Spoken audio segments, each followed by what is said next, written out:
Subscribe कीजिए इस channel को और घंटी का बटन दबाइए लेटेस्ट वीडियो देखने के लिए। हमारो से कौने भैया चतुर से आन है।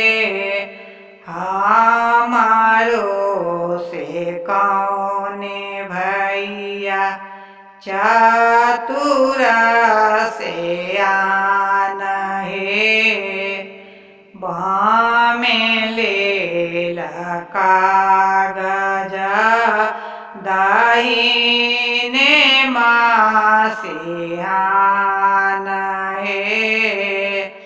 बामे ले कागज दाहिने मासिहान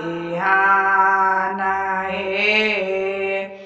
लिखैते लिखैते भैया के लागल पियास है।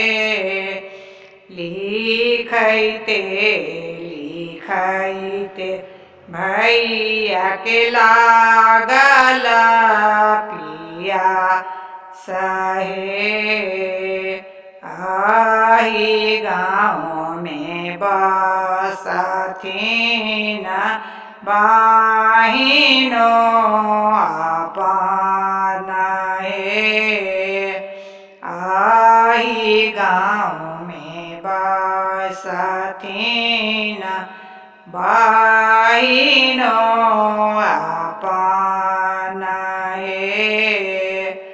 चोरुए बहिनो है पानिया पियाऊ है।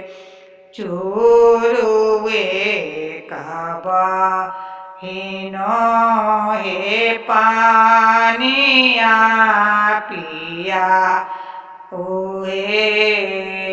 एक घोट पीलन भैया दोसर घोट पीलन है।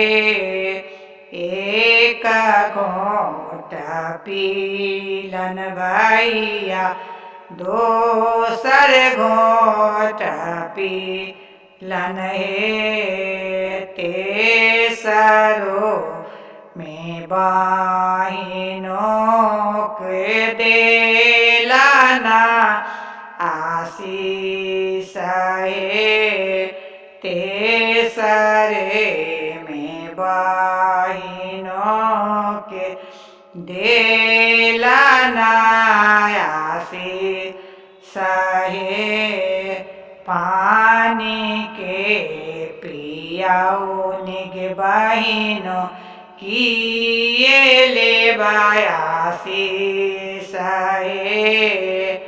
पानी के पियाऊ निग बहिनों किए ले आशीष है।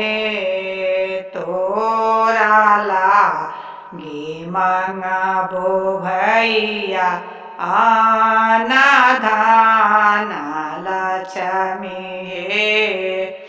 तोरा लागी मंगबो भैया आना धान लक्ष्मी है। अपना लागी मंगबो भैया सहोदर जेठ भाई है। अपना लागी मंगबो भैया सहोदर जेठ भाई